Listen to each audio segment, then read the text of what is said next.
పర్పస్గా పెడితే అసలు దీంట్లో ఏమేమి ఉన్నాయి ఇంకా ఇప్పుడు తను చెప్తున్నటువంటి అంశాలకి ఈ ఛార్జ్షీట్లో పోలీసులు ధృవీకరించిన అంశాలకి గురించి మనతో మాట్లాడడానికి లావణ్య ఉంది. లావణ్య, ఏంటి ఇప్పుడు దాదాపు మీరు 3 నెలల నుండి చెప్తున్నారు ఇదే అంశాలు ఇప్పుడు ఛార్జ్షీట్లో కూడా పొందుపరిచారు, రాస్తారు నిందితుడిగా చేర్చారు, ఏంటి ఫస్ట్ రియాక్షన్ ఏంటి మీది?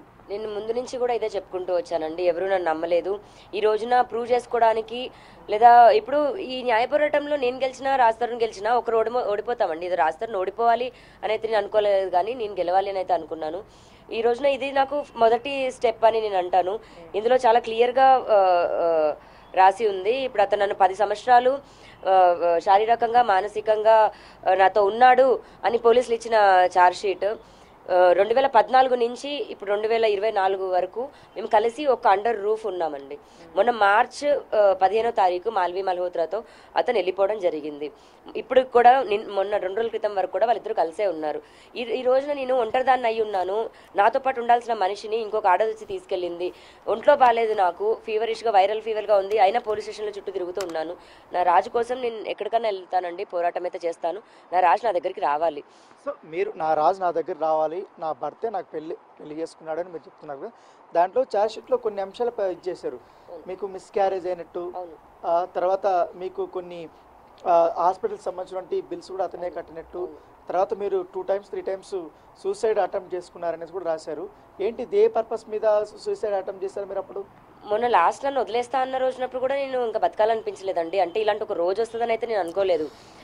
మేము more of wife and husband friends లాగా ఎక్కువ కలిసి పెరిగాం. ఒక బావమర్దలు అని అనుకోవచ్చేమో, అంటే ఒక మర్దలు ఎలా అయితే కలిసి పెరుగుతారో చిన్న వయసు నుంచి మేము కలిసి ఉండడం, మాకు అదంతా ఏమంటారు కలిసి ఉన్నామండి. అలాంటి మనిషి ఇంకా నాతో ఉండడా అన్న ఒక షాక్కి నేను సగం చచ్చిపోయాను అక్కడ. నాకు ఇంకా బతకాలని కూడా అనిపించలేదు. And about the miss carriage, అవునండి, ఒక 2-3 సార్లు అన్నది జరిగింది. ఒకటి మెడికల్గా హెల్త్ ప్రాబ్లం వచ్చింది, అండ్ ఒకటి రాజతరుణ్కి పిల్లలు అప్పుడే వద్దు అన్నాడు. అతను ఏం చెప్తే అదొక అండి. ఇప్పుడు 2-3 సార్లు మీరు రాజతరుణ్ వల్లనే గర్భం దాల్చారా? అవునండి. మాకు ఎప్పుడైతే పెళ్లి చేసుకున్న కొత్తలో ఫస్ట్ ప్రెగ్నెన్సీ వచ్చింది. సో అప్పుడే వద్దు అంటే ఇంకా అప్పటికే మేము ఇంకేం సెటిల్ అవ్వలేదండి. అప్పుడే వద్దు అన్న దగ్గర ఇద్దరి పరంగా మెడిసిన్స్ త్రూ ఒకసారి అబార్షన్, అలా నెక్స్ట్ది సర్జరీ చేశారు.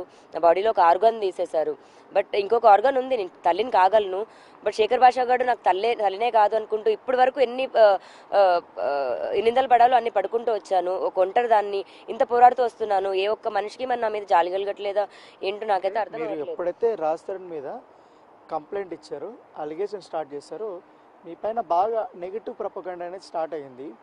మీరే కావాలని రాజతరుణ్ని హింసించారు, లేకపోతే తిట్టారు, వెళ్ళిపోయాడు, నువ్వే తప్పు చేసావు అనేది కూడా చాలామంది కామెంట్లు చేశారు కదా. వాళ్ళకందరికీ ఇప్పుడు ఛార్జ్షీట్లో పోలీసులు ఈ పెట్టినటువంటి అంశాలు మీ దృష్టిలో పెట్టుకొని ఏం చెప్తారు? కొట్టుకున్నా తిట్టుకున్నా అందరు సంసారంలో కొట్టుకున్నట్టే తిట్టుకున్నామండి. బట్ మిగతా వాళ్ళందరికంటే నాకు నా రాజు అంటే ఎక్కువ ప్రేమ, ప్రాణం. ఈ ప్రపంచంలో అసలు రాజు ఒకవైపు, ప్రపంచం ఒకవైపు నాకు రాజే కావాలనుకుంటాను, కానీ అందుమించి ఏమొద్దు నాకు. నేను అసలు ఉండలేను కూడా. అలాంటి మనిషిని తిట్టి వేధించి పంపించి నేను అసలు ఎలా బతుకుతానండి? మీకు వాటికి అర్థమై ఉండాలి. ఏదైనా చిన్న వాటి కొట్టుకుంటామేమో, అది 2వ నిమిషం ఉండేది కాదు. ఇప్పుడు దాన్ని పెద్ద చేసి మీ పైన ట్రోలింగ్ చేస్తున్నారు కదా డైలీ. అదంతా రాజతరుణ్ ఫ్యాన్స్ అండ్ పెయిడ్ ఆర్టిస్టులు, శేఖర్ భాష పురమాయించిన మనుషులు. శేఖర్ భాష లోపలికి వెళ్ళేటప్పుడు ఆల్రెడీ ఇదంతా చేయండి అని పెట్టేసి వెళ్ళాడు. ఫేక్ అకౌంట్స్ అండి. ఇప్పుడు అందరూ అబ్బాయిలైన అమ్మాయిలు సపోర్ట్ చేయకూడదు అని ఫేక్ అకౌంట్స్ ఓపెన్ చేస్తున్నారు. నేను అంత పగదాన్ని ఏమయ్యానండి వాళ్ళకి అర్థం కాదు. అంత బూతులేసి తిడుతున్నారు. ఈ రోజు నేను మాల్విని తిట్టాను అని అంటే నాకు ఒక హక్కు ఉంది, నేను తిట్టుకున్నాను. మరి నేను మీడియాకి వచ్చాను, ఫైట్ చేస్తున్నాను, దానికి జనాలకి తిట్టే అర్హత ఉన్నప్పుడు, తిడతాము మా ఇష్టం అన్నప్పుడు, మరి నేను మాల్విని తిడితే తప్పేంటండి? సింపుల్. అంటే ఏంటి ఇప్పుడు మొన్న ముంబైకి వెళ్ళారు, ఓకే, తర్వాత మీరు అతన్ని కలిశారు, మాట్లాడారు, తర్వాత ఎందుకు మీ పైన కేసులు పెట్టినట్టున్నారు వాళ్ళు? అవునండి, ట్రెస్ పాసింగ్ అని కేసు పెట్టారు. బట్ అక్కడ మేము ట్రెస్ పాసింగ్ అయినప్పటికీ అయినా సరే మా రాజున్నాడు, నా మనిషి కోసమనే వెళ్ళాను, తీసుకొచ్చుకుందామని. వినాయక చవితి 10 సంవత్సరాలు కలిసి ఉన్నాము, ఈ సంవత్సరం కలిసి లేము అన్న ఒక షాక్కి నేను తట్టుకోలేకపోతున్నానండి. నా మనిషిని నేను తెచ్చుకుందామన్న దానిపైనే వెళ్ళాను. అక్కడికి వెళ్ళిన తర్వాత వాళ్ళిద్దరు నిజంగానే కలిసి ఉన్నారు, పంపించమని అడిగాను. అండ్ రాజు నిజంగా లేచి వస్తున్న టైంకి అమ్మాయి కంట్రోల్ చేసిందండి. లోపలికి పోతున్నాడు, కూర్చుంటున్నాడు. అంత భయంకరమైన కంట్రోల్ పెట్టుకుంది. రాజ్ తరుణ్ న్యూడ్ వీడియోస్ పెట్టుకొని రాజ్ తరుణ్ని బ్లాక్మెయిల్ చేస్తుందంట. రాజ్ నువ్వేం భయపడకు, వచ్చేసాయి ప్లీజ్. కాదు, ఇప్పుడు మీ ఎపిసోడ్ అంతా పోలీసులు మొత్తం ఇన్వెస్టిగేషన్ చేశారు కదా, ఇన్వెస్టిగేషన్ చేసిన తర్వాత ఇప్పుడు ఛార్జ్షీట్ కోర్టులో వేశారు. దాంట్లో అంతా కూడా రాజ్ తరుణ్ మీతో ఉన్నాడు, మిమ్మల్ని మోసం చేశాడనేసి కూడా దాంట్లో పోలీసులు చెప్పారు. బయట చేస్తున్న నెగిటివ్ స్ప్రెడ్కి ఇప్పుడు పోలీసుల నుంచి మీకు న్యాయం జరిగింది అనుకుంటున్నారా? మంచి ఎంక్వైరీ ప్రాపర్ వేలో జరిగింది అనుకుంటున్నారా?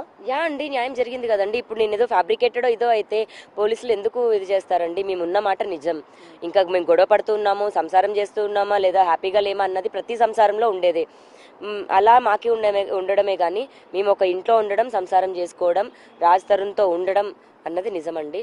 మొన్న ఇప్పుడు మీరు మధ్యాహ్నము ఇప్పుడు నార్సింగ్ పోలీస్ స్టేషన్లో థెఫ్ట్ కేసు పెట్టారు రాజ్ తరుణ్ మీద, మాల్వి మల్హోత్రా మీద.